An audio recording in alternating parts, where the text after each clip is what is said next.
বিসমিল্লাহির রহমানির রহিম। প্রিয় দেশবাসী, আসসালামু আলাইকুম। রক্তস্নাত জুলাই আগস্ট 1 বছর পর আমাদের মাঝে ফিরে এসেছে।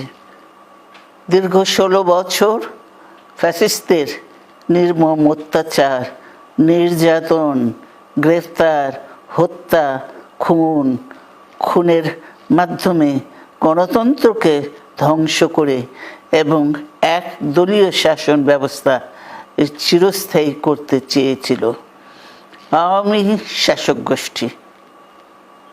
ছাত্র জনতার সম্মিলিত অভ্যুত্থানের মধ্যে দিয়ে ফ্যাসিবাদদের পতন ঘটেছে। সুযোগ সৃষ্টি হয়েছে নতুন করে বাংলাদেশকে গড়বার। এই আন্দোলনে যারা শহীদ হয়েছেন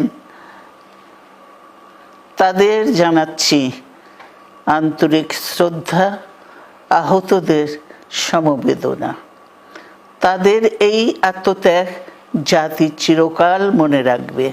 গুম, খুন, বিচার, বহির্ভূত হত্যার শিকার যারা হয়েছেন তাদের তালিকা প্রস্তুত করতে হবে।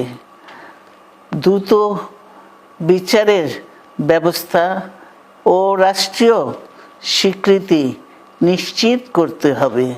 প্রতিটি পরিবারের সম্মানজনক পুনর্বাসন ও নিরাপদ ভবিষ্যৎ নিশ্চিত করতে হবে।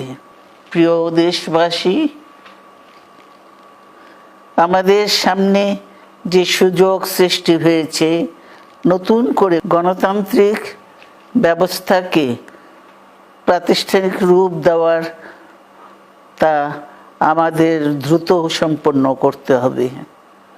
কর্মসংস্থান সৃষ্টি করতে হবে, জনগণের নিরাপত্তা নিশ্চিত করতে হবে।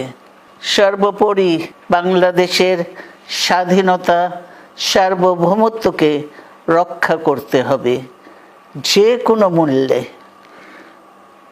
বীরের এই রক্তস্রোত, মায়ের অশ্রুধারা যেন বৃথা না যায় তা নিশ্চিত করতে হবে। ঐক্য বজায় রাখতে হবে। আসুন আমরা সবাই মিলে শহীদ জিয়ার স্বপ্নকে বাস্তবায়িত করি কোটি মানুষের নতুন বাংলাদেশের নির্মাণের স্বপ্নকে। আল্লাহ হাফেজ। বাংলাদেশ